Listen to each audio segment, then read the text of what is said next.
Greetings, everyone, and welcome to another episode of Ring STL here by the Fuse Sports Network. And right now, I have our returning guest from our very first episode, Zach Keilman. Man, Zach, it's been a while. Even though it's been a mere weeks in the arena football world, it seems like it's been a matter of years. I know. A lot has changed in what is it now? 7 weeks, that is, of Yeah, we're about to football. go to week 8. Yeah, a lot has changed really since then. A lot of, and I will say, as much as I hate seeing the losses of teams, first off, but for the future of what people, if people want the AFL to exist, um, the new group that's finally taken the reins, or I guess the old group that had the marks that said, finally, we're going to take in control. There's good stuff. It's moving in the right direction. There's still things that got to keep getting the public eye on. And I think we'll talk about this more. But the last month has been surprisingly a very upward trajectory. It's made me very pleasantly surprised at some of the changes that have quickly come to be. Yeah, it's very interesting how you take exit of Lee Hutton and his wife out of the league, and then you enter Jeff Fisher's interim, and then they also hired 4 other people here, just review from our last show, because I mentioned already Jared Whitman, our new COO during the Football League, the return of Jerry Kurtz as general counsel, a former commissioner of the AFL League. Though for some reason there's some confusion with the comments. They were saying, isn't this the guy that ruined the second iteration? I'm like, no, I think that's the guy after him. Well, I mean, there's a lot to discuss. I've learned a lot of history from that second era really quick, from talking with Jerry. And personally, just flat out going to say it, like whatever discussion you want to talk about with what happened with the end of his tenure as a commissioner in the second iteration, he is the right guy to have right now. To be honest with you, that is one of the right moves. I praise it because it's the experience of a former commissioner and someone that has AFL knowledge and industry knowledge. That's why it's a great move.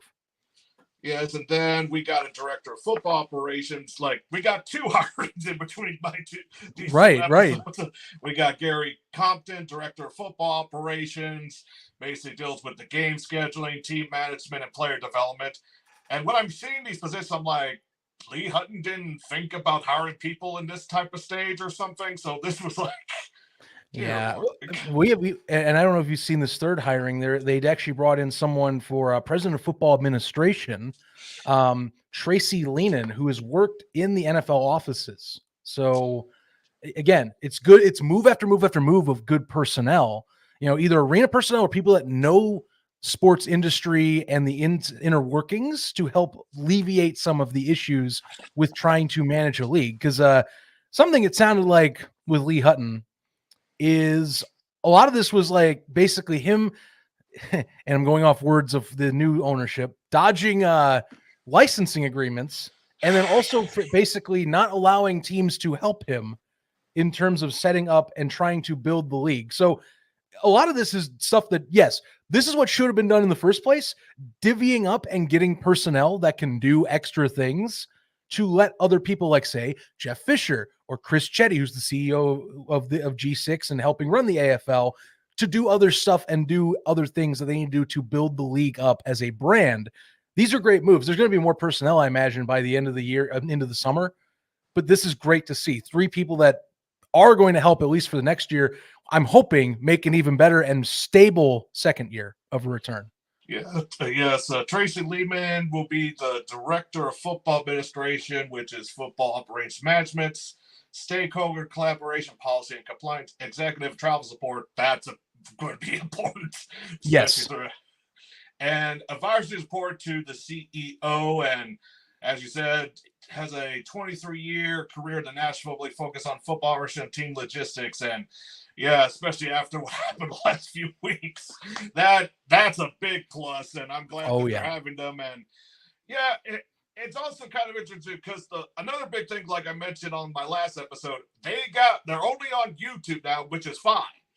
There might be some local stuff. I think it's hard to tell because on some of the locations and stuff, but mostly just YouTube. And they got rid of the Viry network. That is gone. You don't need to get on that, even though it's a free stream service. The only good thing I saw on there was like the last interview of Burt Reynolds on there. It is a weird network. I can tell you. A lot of people are happy for YouTube. Honestly, at what it is right now, it's fine. I'm one of those people that's like a devil's advocate about YouTube streaming with Arena, because while I will agree with everybody and people will yell at me for this, yes, accessibility for YouTube is definitely the name of the game. It makes things easier to get. Monetization and getting money for leagues is a complete different story. And everything I've ever talked about with Arena people in the circle, it is hard to not possible to monetize games properly, because copyright strikes will come at you one way or another. Possibly local ads inside the stream is your best bet, but that's not going to bring you the monies you want to help jump you to the next level. And credit, Arena's still niche. It's been niche for a lot of years, and its best time was in the 2000s, where it was close to punching in through and fully into the cultural zeitgeist. Honestly, that's why this logo has so much brand recognition to it. But it's just YouTube is a good place to start. The idea is you hope to find a place to move and get yourself more broadcast right monetary value in the future, which isn't great for consumers as much, but trust me, it's better if you want to have the league and the sport grow as a whole. It's a balance. I am very much in that balance state. I get the YouTube side, but also it doesn't grow as fast or where you want it to go if you keep staying on YouTube. That's my thing. Yeah, and like as of right now, the Arena Football League page, I believe it has only like 1,500 subscribers on there. It's So new, that's why. But yeah, it's growing every game. It's getting like a few hundred plus more. So that's what you want to see. Yeah, because we'll mention this because the first game kind of had some broadcasting issues, unfortunately. I'll tell you what, that's something that they weren't prepared for. Clearly, Nashville was not expecting to broadcast their own games. And that last game they did was hard to listen to. I had a hard time watching it because the audio balancing was so terrible in it. And the fact that the cameraman doesn't know how to track a football. But reason why is because that arena doesn't have really as dedicated a sports broadcasting department to it. A reminder, and Will, if you watched their game in Clarksville, by the way, tons of fans out there. Jesus, for that game. The reason why that one is so great, they have minor league hockey in that venue. So they have to produce those games and have a crew that knows how to produce in that arena on the regular basis. The municipal auditorium does not have a regular sports property except Nashville, and they hadn't broadcast anything up until that week. So this is like a mid-season challenge. They're all trying to, like, some new ones like Nashville, they're brand new. They're trying to scramble and find people to do stuff like this. I mean, there's going to be there are definitely headaches. I am hoping things change next year, but because I think eventually you're going to see a head of broadcasting in this league, if I were to take a guess, to try and normalize and kind of standardize what makes a good AFL broadcast. Yeah, though I was actually referring to the Salina Washington game, actually, because the first whole quarter did not even get broadcast. It was just dead silent. And people were like, "Where's the game at on the chat? Where is it?" I'm like, I remember that too. Yeah. Because I thought maybe it's the pregame, how they had on the setup. Because you know how they send their broadcasting, but it's actually pregame that here we go, game starts. But then it was like, and then after a while, I hit refresh. Okay, nothing. Then it's like, oh, there it is. And it's like less than 1 minute through the quarter. But it's like, oh, it's a defensive game. It's 0-0. It's like, dang it, I wanted to see that part. Yeah, I know.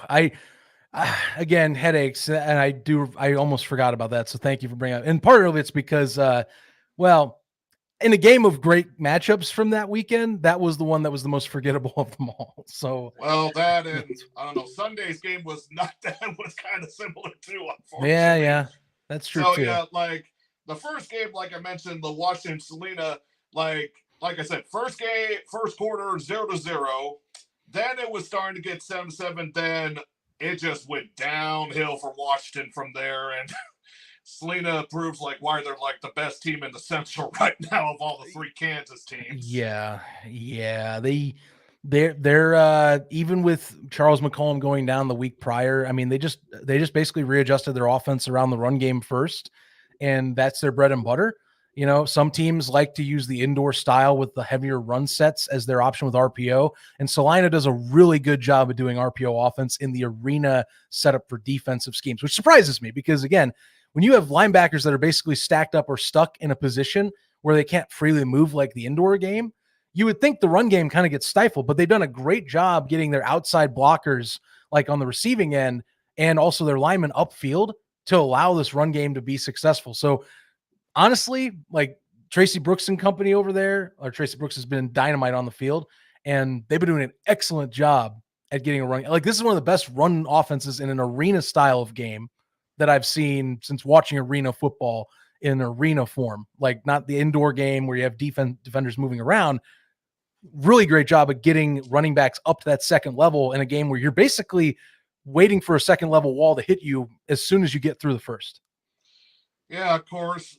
One thing that Washington needs to fix for their next season, they need to get a bigger center because he is short.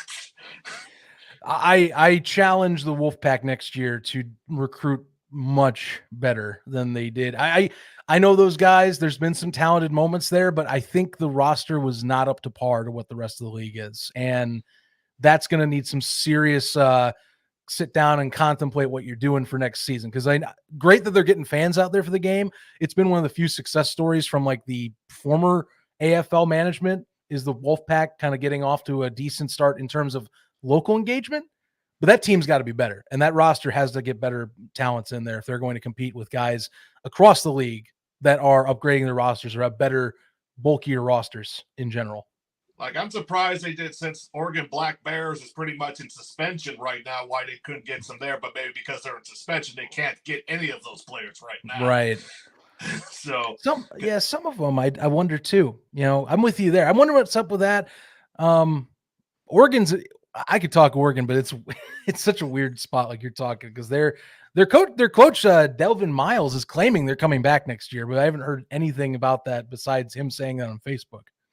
There was a post that they put on their page. There was like some type of licensing agreement that they were going to be like a travel team that 1 week a few weeks ago. Then they were like, then they stopped and like, I think they still want the Oregon market. So they just need, all they need is just find a better place to play. That's it. Right. Well, and then look, I'll tell you, for Oregon fans, it sucks because there are people that they actually are getting all right crowds out at that venue. The thing is, it's not a good venue. And clearly this new management is trying to go back to that AFL standard. If you're hiring Jerry Curse and guys like this, you're not going to go to venues like that. You have to get everything in order. I know that it's not always been perfect, even in old management, but in this sake where you're trying to reestablish yourself and you are like hanging by a thread of doing everything perfectly to help build up your cred again publicly, you can't play there. Like that is something that is supposed to be, you got to upgrade and find a better venue, and they've got a whole year to do it now. You know, that it's up to the team if they want to get back, which, you know, that's how they've kind of laid it out. The AFL is that they want to get back, prove that they're going to get the stuff right, and come back stronger with the right things in order is how you want to do it. Yeah, and then honestly, because I think right now, like, that team can come back now. The Minnesota Myth type of branding, like, I'm still planning to have a colleague of ours here that's been on a few of our field shows, Luke Miller, because he's deeply tied, essentially, in that Minnesota market. Oh, yes.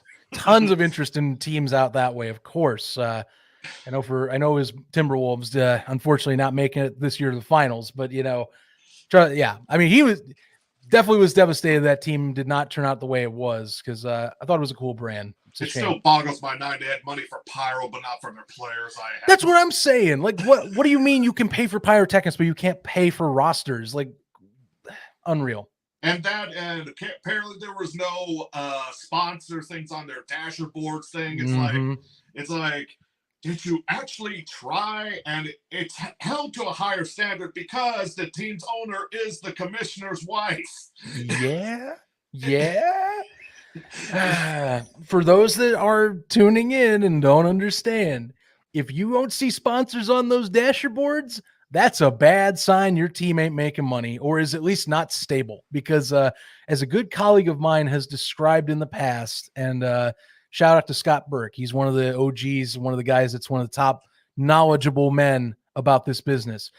If there ain't ads on those boards, you ain't going to be able to fund your season, or you are already behind the eight ball in funding your season, because the way it's designed, the boards help fund the season.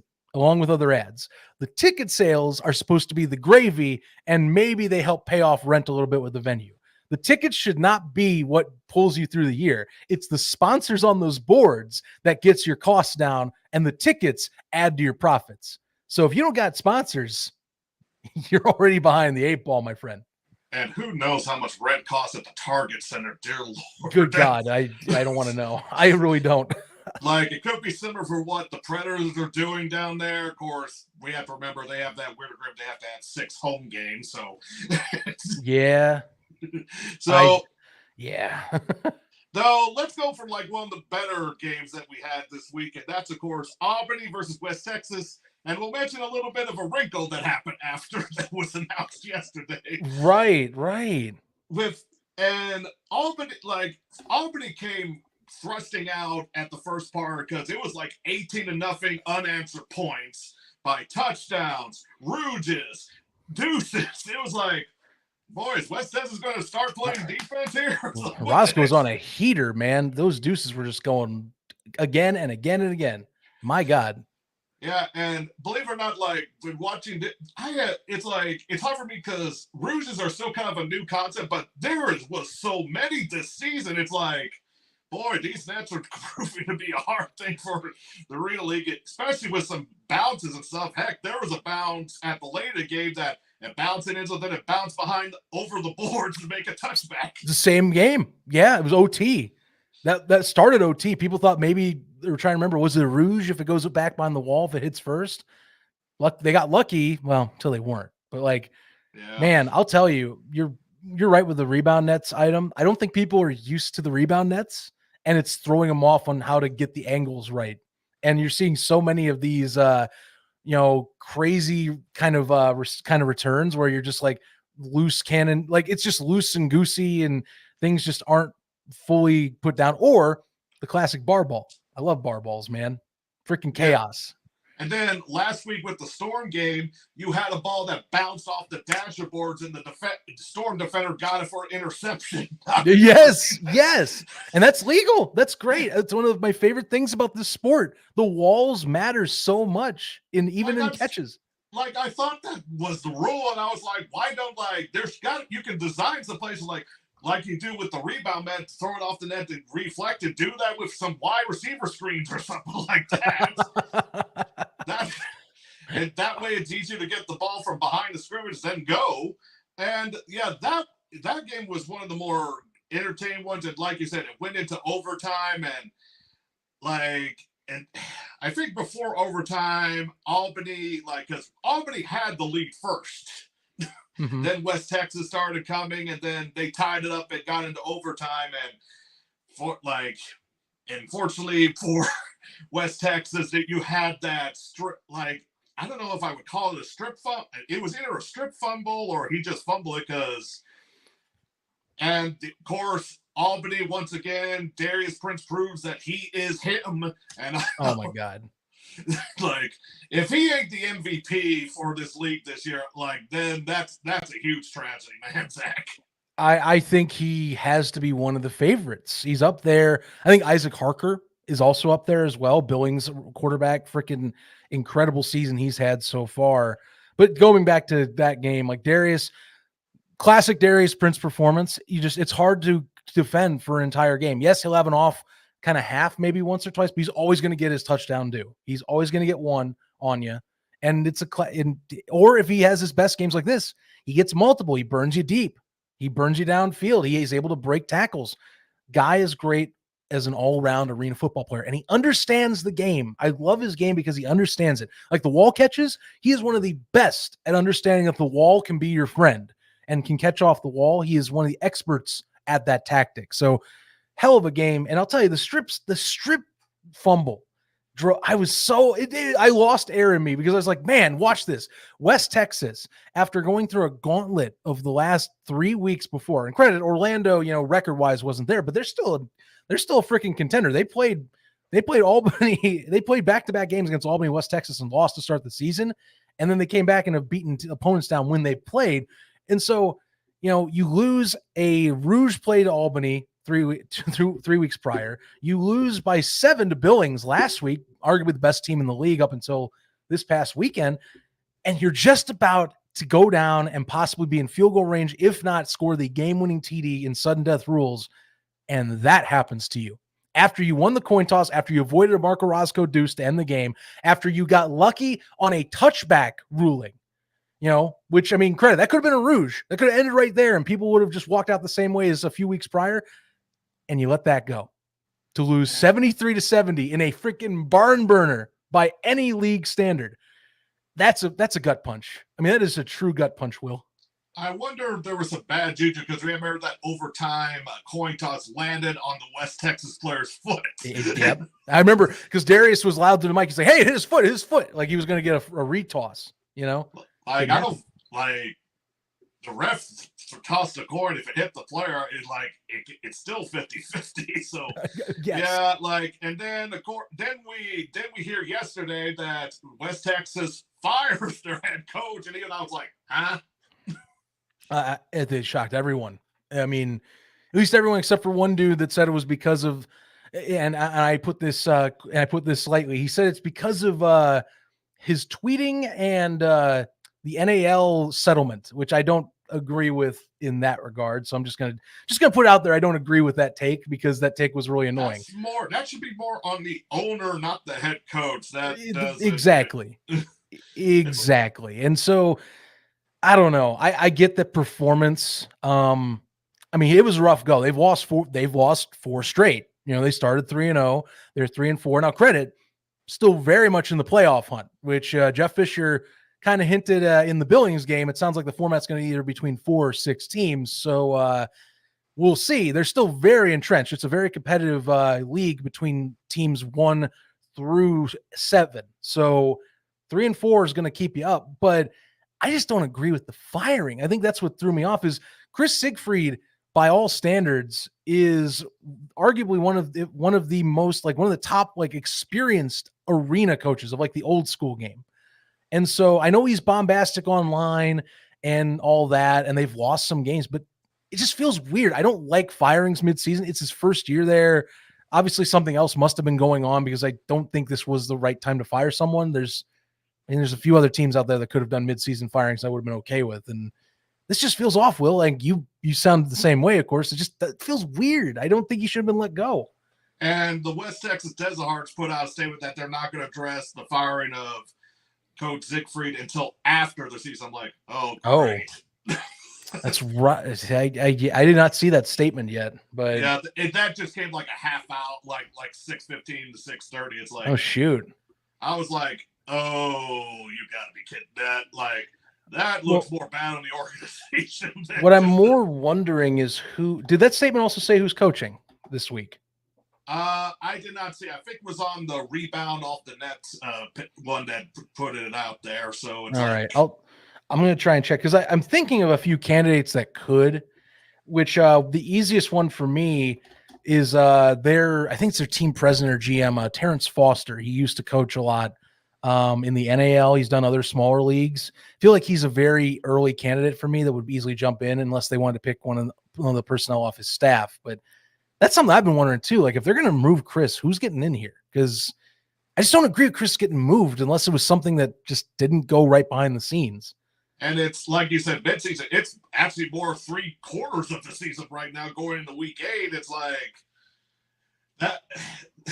It's just like you're still in playoff contention if what you're saying is true, that they're going by a 16 format for the playoffs. And honestly, I already know like 2 of the teams that are already eliminated from playoff contention already in the standings. One, of course, is one that has the letters I and C in it. And of course, like then you have the other close game with Nashville Cats and Billings, and Nashville gives Billings their first loss. Nashville, oh my goodness, like they are a good team, and they are not what their record should be, though, Zach. Like, well, yeah, I know, right? That one, the most surprising game of the weekend. And what was great, what I loved about that, Will, I was able to multi-watch that game alongside West Texas. Like, talk about my night. I was late to work because I wanted so badly to finish these damn games. Don't do that on the normal for people that are out there. I'm just telling you, as a friend of yours, I had to finish these games. They were so freaking great at the end. And look, Nashville's defense is legit. That's the thing. They are a legit D. They are legitimately able to keep teams in play. They just couldn't figure out the offense because I was surprised. Ramon Atkins has not been the guy I thought he was going to be. I think he just is not equipped for the arena game. There is a difference, by the way, QB wise between arena and indoor because of the spacing of the defenders. So I think he's not as equipped for this style. And so they basically said, screw it. We need to get someone in here. We have a good roster and we need to get going on this. How can we fix the QB situation? Because remember, their second string quarterback got knocked out with a shoulder injury that he aggravated 2 weeks prior that somehow they thought was okay to not have a third QB in last week. And he re-aggravated it. So go figure. So they bring in Randy Hippard, which great name. I couldn't believe they got Randy back. Keep in mind, Randy hasn't played in 5 years. He last played for the Atlantic City Blackjacks in the last season of the AFL. And I'm like, okay, I can't believe they got him, but all right. And he comes out slinging like nothing ever happened. Like he was 5 years ago, same player. And he's the main, like that and their defense, like we just talked about, that defensive front, which helped even the score in the second half when things were looking dire. That changed the game.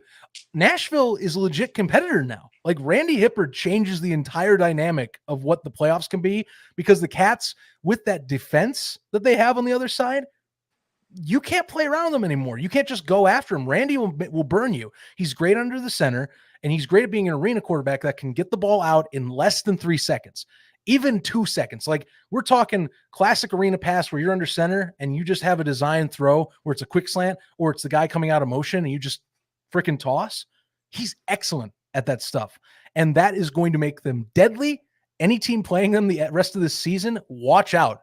That was a statement game from Nashville that they've changed a corner at this point. Yeah, I kind of expected with this momentum to probably do a little bit more until the end started with the playoffs still. And also too, Zach, like, have they mentioned how the Arena Bowl championship is going to be played at? Because remember, that was supposed to be at the Target Center. Now that's out. I have not heard anything where the champ is it going to be a neutral or is it going to be basically who is the better seed between. I don't know if I remember correctly. They used to do it by West and East, but that's not how that's going to work. Well, yeah, and you see on this, if you go on the AFL.com now, you see they have officially switched the standings to be all league standings because divisions were killed off from all the losses of teams. So what Jeff Fisher mentioned on the Billings broadcast, because he did stop by, he was there because remember, he still has a stake in Nashville. So he's not only is he commissioner, but he also has, ties to the Cats and has a stake in the Cats. And one thing he had said was that it's going to be anywhere between 4 to 6 teams. So they're finalizing that format right now. So we'll see what happens there. And I've heard stuff from people in the last week or so. I'm not confident in saying that on here yet because I want to let the league do it. But he himself said on broadcast 4 to 6 teams, and sounds like they're doing neutral site, Will, which surprised me because the league already is kind of retooling. The easier solution you would think would be to just get a venue for the top team and whoever's the top seed and just go there, which is what the NAL does and other lower leagues do. The IFL does neutral site. They have that 3-year deal with the Dollar Loan Center in Las Vegas after they brought in the Golden Knights. But yeah, supposedly they're doing neutral site. Like he said that on broadcast. He wasn't ready to say the venue yet, but that surprised me. So we're going to wait and see what that is. Again, I've heard some stuff where it could be location wise, but I'm not confident on saying it because I don't want to spoil or not really spoil, but more I don't know enough to truly tell you pinpoint is all. But neutral site, somehow we've gotten back to neutral site again. Is this kind of like maybe a possible future expansion franchise or something like that probably? Or is it just like, we'll just do it a neutral site here because remember, because back in the old Arena Football League, they just had it in Vegas. At some sites, they didn't even have a Vegas team at one point. Right. And if you remember under the Hutton management, Arena Football Management, they had said that the neutral site games for the playoffs were to showcase new expansion teams, which to be determined if some of those are around next year, like Chicago or Arizona. So, holding breath on that. But I haven't heard the same combos like the few I've had. I don't know if those are expansion teams. Be honest with you, but I think it's something to watch for because if you want to at least kind of put some incentive on it, you would think, because I think they're going to expand a little bit next year, at least whatever serious expansions they had from the old Lee Hutton regime that are trying to prove to this new regime that they have the assets available to be ready. I think they're going to try and be available. So, like we talked, I think if Oregon gets their stuff together, I think Oregon comes back. I don't think that's out. I think, if I'm being honest, it seems like Arizona seems like they're serious. They've been consistently starting to work with partners. They're getting merch out, but again, I say Arizona, and those that watch and follow arena football, I know some people are like, really? We're still doing the Arizona thing? It's like, well, they sound like they are. So we'll see. There's a long summer and fall still happening that we'll have to figure out what's going on. And there's probably gonna be other changes, but yeah, I mean, I wouldn't be shocked if maybe it's an expansion city. I don't know. There's not enough info. Yeah, and then I'll still put St. Louis's hat in the ring for expansion because whenever they were close of doing one, because like I said before, and Patrick Pimmel, which, dear Lord, like I said, he has the worst luck when it comes to I know, right? Head coaches first, like here for that scam leak that happened here, then with this whole thing with the Philadelphia Soul. They're going to, I know for a fact they're going to try to do the Philadelphia Soul again, probably next year. Right. And One Up Showcase, the people who run that, they sounded like they want to come back and that they were ready to go to finish the season. So again, got to wait and see. This is a new like more serious AFL office that is basically trying to vet even harder these home teams, and they want to get stuff right. Clearly they're in a PR mess too from the old regime. They have to do it right. So I think if they can do Philadelphia the correct way, like say if they still have some relationships down there, maybe. I just don't know where they're going to play is the thing. It feels like Wells Fargo is so hard to get in from what I've heard. And there's other factors outside of just arena availability that are going to make that hard to do. And I'll probably say, because I know that before the whole thing, there were some interest in some people buying the Louisiana Voodoo down there. So that's probably an option they still kind of want to explore, my guess. And like I said with St. Louis, because Family Arena representative said they had agreement for it. So, but I don't know if that's now kind of done because that was under Lee Hutton. But then again, I did mention when Coach Jeff Fisher and why am I forgetting the G6 sports guy that you mentioned, Chris Chetty. CEO of the Arena Football League now. I mentioned hope you guys keep St. Louis in mind for future, in the future years. And a lot of people say, yes, do that, because it's not just because of how St. Louis, it's also because of its location. With all that we want to save on travel. So St. Louis is just perfect for that location. And because of that whole central division when it was just the Iowa Rampage, which that was disappointing, but that was more on the ownership on that type of team that happened with that more than the league, unfortunately. And you got 3 Kansas teams, and then of course, possibly with the Chicago Rush, and of course with Minnesota now gone in limbo right now. Though I think a lot of people would rather if a Minnesota team came back, they bring back the Fighting Pike. So, I think Minnesota, unless they find a brand new owner that is that invested, I think that one's dead.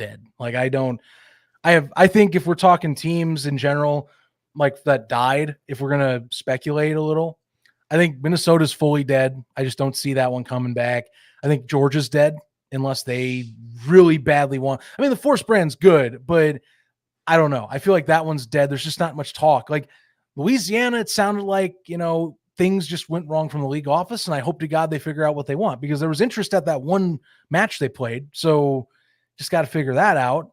Philadelphia, again, where are you playing? But, the One Up Showcase people seemed like they wanted to be in. So that's going to come down to vetting, I think. Same with Louisiana, and then I think Oregon, it just comes down really to, can you get your stuff together on what good equipment and venue is? They have sponsors that they connected with in Salem. They had an owner, at least an owner that was real owner, because I know that some people didn't catch that, Kevon Thibodeau wasn't owning it. Oregon Live posted that they had changed ownership a while back. But yeah, just got to get stuff together. Vetting is going to be huge.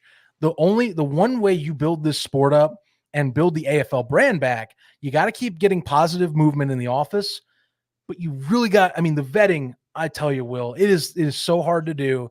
I got to praise the IFL because they've at least gotten stuff down to where they can have stable owners where it's not worrying about vetting your finances after a year. That's something that the AFL is now, it's their new journey is, can you find consistent, stable, vetted guys that are going to be built up for this and that can finance this in the correct way? Hardest thing to do with leagues like this. It's been the bane of the AFL's and any indoor league's existence since the sport began in 1987. Yeah, and then not just ownership, but good venues too. And just like how I mentioned before, when it comes to the St. Louis area as a possible market, let me be clear. I just want to say, yeah, which I think it would be a good one, but you just got to get the people down. That's it. And because the Family Arena, it's doing renovations right now. New roof, new heating and cooling, new seats, replacing 2 scoreboards, and putting in a new one. Sounds good. Sounds great, actually. Yeah. Because like it would be good. It'd probably be good to just have to get the scheduling right, and a lot of people probably support it here because we actually do like arena football. We just need that right ownership. That's the only problem that's ever happened with between here and St. Louis arena football. To just get the right people and not do some weird business practice of like somehow giving out free admission, but somehow how you're making money. That's beside the point. Get your sponsors, man. I'm telling you, if you load the sponsors up, the rest is gravy. Yeah, and then load up the sponsors. And then there's not really much to tell. Like I said, with the final game with the IC regulators and Storm, it's just that we even talked about this. Or IC has the worst roster out of the whole league, and they're still proving that point. And it's like if you expected a coach to get fired, you would expect for that organization to do it, but that they just needed to start from scratch next year with Wichita. Wichita and Washington, I think, need to reevaluate. And credit, we still have the off season. Maybe I am holding out a little bit to see. Some of the teams, can they get through this season, and do they then call it quits, or is it that we have this 9 and that 9's next year? If you can if all 9 of these teams start next year and are on good standing, that's a win, by the way. So, because I'm a guy, I'll be honest with you, Will, I worry about Wichita. I do slightly worry about Washington, but I do have faith that these teams, and credit, there'll be changes, I imagine, in the offseason that will help survivability, I bet, one way or another, that I think they can come back. But it's, I got that other side to me. We've seen it already. So I have to put some pause when we talk about that, So I think Washington has a good chance of surviving because, no offense, they probably have the best logo and uniforms in the whole league. And with the brand, they've impressed me as an organization. They've impressed me, Will. I got to say that. I really have. And then, also another thing too, because I was confused what they're saying. Because is their operation cease at the moment or permanent with the Rapid City Marshals? Because I'm still confused with that whole thing. Because could they come back? Because the one thing is about that organization, because they ceased almost 2 years of not having a win at that organization, which still boggles my mind because they had a good atmosphere, known for the red turf and stuff, though I think their halftime entertainment was too long. So they could, if they come back, that would be great, but I just don't know. What do you think about them coming back, or is that just probably that dead?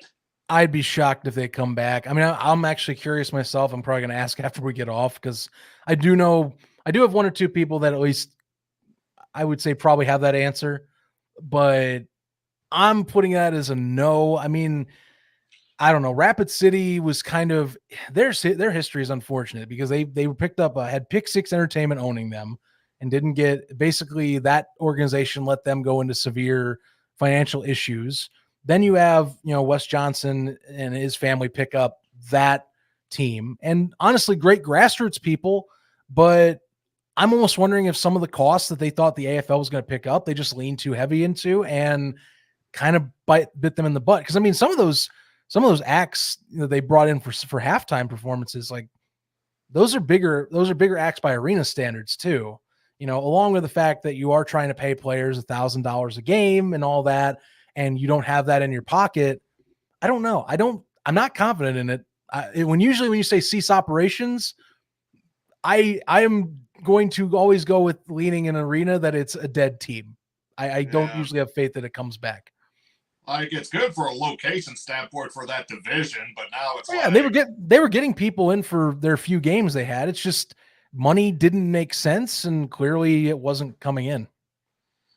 Yeah, it's kind of interesting because they're hiring the right people. It looks like they're going to be trying to go for a season after this, and probably with Jeff Fisher and stuff. And like you said, if they hire a director of broadcasting or whatever the title will be, and figure out a good TV thing, because I don't know if that still boggles my mind, because there was a report that the NFL Network deal is like the league paid $1.5 million, but doesn't get any ad revenue. But then it seemed like it was either the Rapid City Marshals or the Billings owner. To them, it was like they were supposed to get money from the sponsorship, so seemed like the owners were lied to on that part. Oh, they definitely. What I was understood was they were supposed to as well. Which is what plays into this, right? Like you're expecting to get TV money, but what happened is they just did it was a time buy. All the NFL Network wanted was that they wanted a proof of concept. So they basically said, okay, well, if you pay us this amount of money, we'll give you this 10 weeks on air. And yes, you don't get the ad revenue, but if you prove your ratings are well, maybe, just maybe, we give you a paid contract. But that's how it goes. It's just like the AAF. Remember the AAF? They were paying CBS and TNT money to broadcast. Like if I ever hear time buy, I instantly have problems with it, because that means you are throwing money away to get on air. That's why YouTube makes sense when you hear like they're supposed to pay $1.5 million.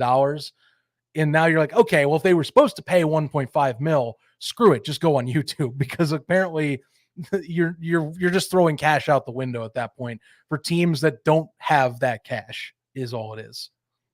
Time buy sounds to me like a timeshare, something you want to stay away from, in my opinion. Yes, indeed. TV and time buy, not a good mix. No, don't get into it, guys. It's not a good option. No. We'll take a little bit of a break here. Then we'll discuss a little bit of the Arena League. Then we'll also discuss of Week 8 of the Arena Football League. Be right back.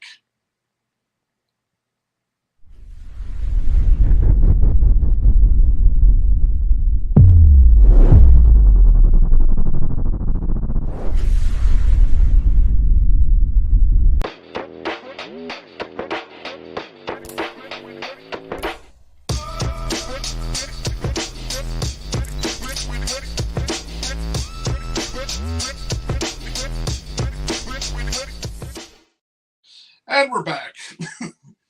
And of course, here on the Arena, because there's two teams here in Missouri, Zach. We talk about the new kind of like more of a mid-market type league with the Arena League, because like I like the concept, but also the location stuff. These are probably you don't really see much of the actual arena football leagues in, kind of like Springfield, Missouri. You would see in KC. I'm surprised they don't have one currently, but right. And then Duluth, Minnesota, though I'm pretty sure our colleague Luke Miller, I guarantee he probably likes the name of the Duluth Harbor Monsters. That's probably the best probably the best team name and the colors, in my opinion. And just so everyone knows, the Kansas City Goats continue beating their winning streak 2-0, and they're number one in the league, 91-56. This is also league on YouTube. One thing, though, Zach, it's kind of interesting with these two leagues. It's like they have something similar, but it's like the opposite. Because with the Arena Football League, they have all their stuff on X, but yet their Facebook page is still idle. And then the Arena League, their X page is idle, but their teams' pages are fine on there, and they mostly just do it on Facebook. So it's like, because I still don't know what's going on with the Facebook side for Arena Football League on their page. It's someone lose a password, did someone get hacked or something? It's still like, because there's like a lot of following with their Facebook page for going on for years before with the X. I can tell you nailed it on the head. It's definitely access is what I know.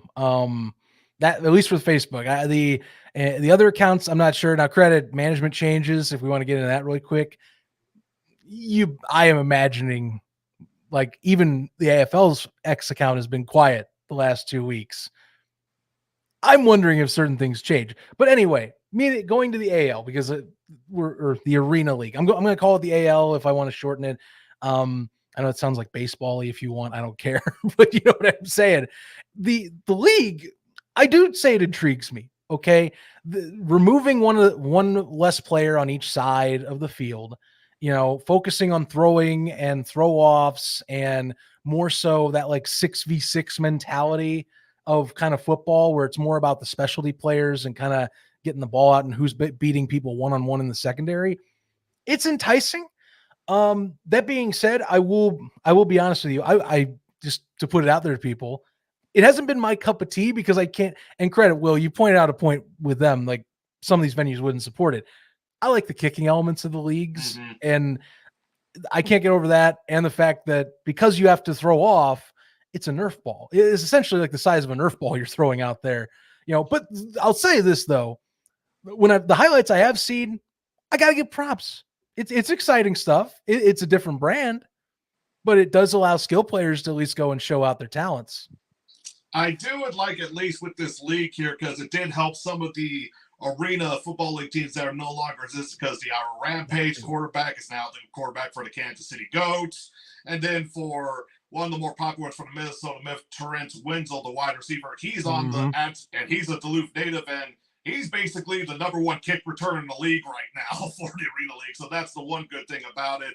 Like, the best way I can put it, it's like, because the two players they take out, they basically took out the two linemen, which I'm 50-50 on, because you basically still have the center. Like, the center can still, like, catch the ball and all that type of stuff, but the quarterback, they can't go past the line of scrimmage. But I have seen creative double forward passes, pitches type of stuff, which is kind of exciting. Though I do not like that, unfortunately, the center or the big man who is the center cannot catch the ball if the ball is 5 yards from the touchdown. Though I think that's, but I do like the concept with the referees. You'll be able only, originally was supposed to be one, but they have two down there. Then the rest are just sky judges type thing, and you're able to do a rating system. Though I will say, though, this does look like it's very run well. Heck, the Ozark Lunkers, the team in Springfield, they got their biggest sponsor, of course, in Springfield is the Bass Pro Shop, and it's good for their branding because of since their logo is a fish. Oh, and easily. they actually have local deal kind of with one of the local channels down there, so that's good. And also one of the better broadcasting streamings on YouTube. KC, though, unfortunately, one of those type thing. Pitcher was good, but it was like, not, it was just the announcers and also the in-game announcers too, because there was people in the stands, and it looked like a mic back from like the old-fashioned like Price is Right type thing with the whole gray thing right there. Yeah. But it was like, it was kind of entertaining. Like, I think it's, the Arena League is good for, like I said, for like the mid-markets, because that's their target. That's what the good, because like, as much as we like arena football, not every market can support it, or you have the arena for it. Especially with the last game, because there is no way rebound nets were going to go. And honestly, I was surprised. I was like, is that football going to hit those big fan blades up there? But like, it's a good thing to see there. But like, man, like, it's something good, and like, it's helping some of the players that unfortunately got burned with some of the franchises that are gone. So I'll just say it's a league that should be good existing, even though it's just 4 teams, but it's going to move up to 6 the following year. So that's a good thing. And heck, if Ozark was able to get Emmitt Smith to be a guest at their first game, hell, that's like, I don't know how, if they charged a fee for, who knows how much that was, but heck, if you're able to get them, that's good. It's either that or Tim Brown pulling a favor here is what I could be it too. But hey, I'd ask the same thing if we're being. You read up on this stuff. It's never always that simple as, oh, he just showed up to show up. That's how it is. Look, I'm with you. I do not confuse my opinions on how I view the football. This is something that I think definitely deserves to exist. It's shown that it is unique enough to differentiate itself from anything else, because you are focusing more on the passing, less on I say more focus on the passing and secondary level, less on say pressures and whatnot, and more of like winning one-on-one line type of scenarios that you have. So, I think it's worth it. Now, what I will say, you say mid-market, like, and I thought the IFL's mid-market. This is like mid to mid-market is how I'm doing. Because like, besides, Kansas City is such an outlier here compared to everywhere else. Like even Duluth is kind of big, but like out in the Ozarks or like freaking Waterloo, Iowa, I'm like, damn, I didn't think about. Then you got Eau Claire, Wisconsin that's coming up next year too. That's also yes. Also, it's like okay, and it's Arkansas is supposed to be the other one, which I'm like, all right, nice. Haven't been no teams really been in Arkansas in a long while since the Twisters existed. So I just don't know any facilities in Arkansas because, like, I don't even know if there's any minor league hockey in Arkansas, to be quite honest. There probably is, but I don't know enough minor league hockey. That's the only thing I can't vouch for. But that's what they're talking. It seems like that's what they want. They want like local places where it's like the definitive closest only thing you can go to, and that they can make it where it's like it's your team. Kind of like I think of it as like soccer in Europe, where it's like it's your team. You're focused on that team. It's the city's team to support. And it's more pride and more bringing up of the community. And I think that's what they want here. Kansas City's Kansas City's a weird outlier because it is like that is the definitive smallest of small teams in that market. Well, like Waterloo, Iowa, the Ozarks, which I mean, great place to go for outdoorsing. You don't think about sports as much with the entertainment side of it, but there you go. The Lunkers have a place to be, kind of cool stuff. And I want to see how this experiment plays out because they're going for even smaller markets than like I said, the IFL, NAL, or AFL for that matter. Yeah. Got a little bit less 10 minutes here. Let's go with Week 8 in the Arena Football League here. Of course, here's the thing though. Even though with the whole new scheduling, the bad thing I hate about it because all the games start basically at the same time. Yeah. It's like you said, you're going to have to do a lot of game recaps or go in here, in there. It's like, okay, got to go in here now. Of course, first game though, of course, probably is once again a rematch of probably of another good matchup. Orlando at Albany. Mm-hmm. It's basically a coin toss. Well, they play each other twice in the last 3 weeks, so this is going to be kind of gauging, and these are be crucial game. This will be a crucial game for Orlando because they're one of those teams that's on the closer to the fringe of the playoff level, what we've talked about. But I'll say, we remember that first game of the season, ugly start to the year office wise, but that was an overtime loss for Orlando. Like it was a really good game at MVP Arena. And the Firebirds, they play loose and fast, but they find ways to win. Orlando, though, they've gotten better since that matchup. I think this will be fascinating. Can Orlando come out fast like last time, but can they finish the job? That's the deal. Albany thrives on keeping it close. Can they finish the job, though? That's what I want to see. Orlando just needs to find a way to contain Darius Prince, and they probably have a shot. That's the only way. Most likely. I do wonder though, because I think Albany, this will be one of their toughest challenges of the season again. Drew Powell has gotten better since then too. And keep in mind, Drew Powell he came through more of the indoor scene, which again, indoor and arena quarterback style play, they are different. Drew is much more of a runner, not as many running lanes in arena. You have to be more of a pure passer, and he can throw and sling the rock. So he's been getting better at focusing his game on that when he's played recently. And I also question, with 2 weeks off, Will, is Orlando rusty? That's a two weeks by is kind of a long time for between games. Yeah. So I don't know. It's hard for me to choose. I'm just hoping for a good game. This is a coin toss for me, so maybe it'll change later week. Next one, this is kind of obvious. The Liberty versus the Regulators. Salina. Yeah, I gotta go with Salina. Salina's definitely mine. Wichita, look, I think the roster, it competes, but it's not going to win. I don't think it's going to win many games. Is all I can tell you. I mean, credit. Still surprised. I'm a surprise win over Southwest Kansas this year. But yeah, this is Salina's game to lose. They have the better roster. Definitely, I think more well coached personally. Wichita, I want to see how competitive it is. That's as simple as that. And then you got the KC Storm facing West Texas after they're firing the head coach. So That's Yeah. going to be interesting because, like, the Storm is getting momentum and the morale with the players with their head coach gone. Now it's like, like what's going to win with the how the momentum is for the Storm, or will somehow West Texas fight through this adversity with losing their head coach? I don't know. I might choose the Storm out of this because it's just you just don't know what the head coaching situation is with West Texas right now. Right. Right.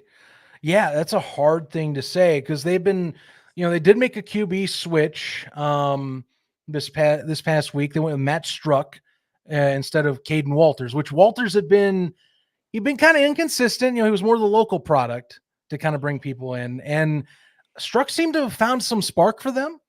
So, I'm going to say that'll I think that's going to be definitely their game plan is maybe lean on to him more. Yeah, and then for the final one, you got Washington versus now no longer undefeated Billings at Billings. All right. Honestly, this is probably going to be a type of situation we didn't like that we're now no longer undefeated, and Billings wants to come back and probably smash Washington to bits. Unfortunately, that's what I know the Wolfpack are definitely if I would did a power rankings, they would easily be number 9. And this is not the game you want after taking a beating 42-7 on the road to then proceed to go on the road against what might now be, which is easily one of the top 2 teams in the league, coming off of a hard loss to Nashville. And basically with their staff is going to be going, all right, this is time of a get back game. Like now it's going to be a beatdown. I feel, I mean, I hate to sound like that with any team, but Godspeed Washington. I wish the best for you. It's not going to be a fun game on the 15th. I don't know why it's blanking my mind. Has Washington and IC faced each other yet? They have not. And let me double check something.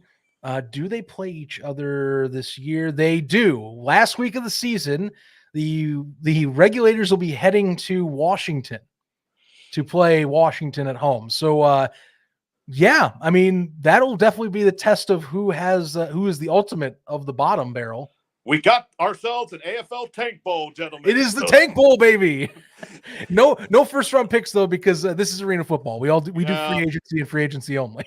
So. Like, it would be interesting to see how they would do a draft for arena football. The only time I ever saw a draft for arena football was just to pick teams like kind of like an expansion draft type of way, but not for free agency. But it would be interesting. Got about 2 minutes here. Just mentioned here with the Arena League here. Both games are in Missouri with Duluth at Ozark and Iowa at KC. And of course, Iowa and KC face each other the following week. I expect the same results. I just hope KC has better audio for that game here. And I would also hope the same because I would be. I'm taking the woo, so definitely gonna do that again. I'm gonna go with the Lunkers with the other one actually. Yeah, Lunkers though. Duluth is I would put the 2 Missouri teams in 1 and 2. Duluth is a team that I just see like they probably have a good stride here later in the season. It is interesting though that the 2 teams that had preseason games are at the bottom 2 right now. That was the most interesting one part. So it's going to be interesting. And like I say, like for everyone trying to watch like arena football here, Saturday it's stacked, especially if you want to see the YouTube broadcast, because I wish I had like 4 or 5 devices, but that's just not going to happen. Oh, I have a great website that someone showed me then, and I'll let you know on it. Multiwatch.net. And what it does, it's a prefabricated setup where you have a max 4 screens. You can put in the YouTube URLs to each one of them, and it'll create a custom 4-screen panel for you in one web browser. I used it last weekend to watch all the AFL games on Saturday. Game changer, Will. It is a freaking game changer to follow these leagues. Yeah, definitely. Multiwatch.net, people. Remember that link. It will save your life if you want to be a crazy like us. Yep. All right. Zach, thanks for coming back on. And we're about running out of time here for our next show here for Field Sports Network. So we here next week, and maybe we'll about to get Luke Miller here on, be able to see him this weekend. So maybe so. And also see you all here next week. Bye.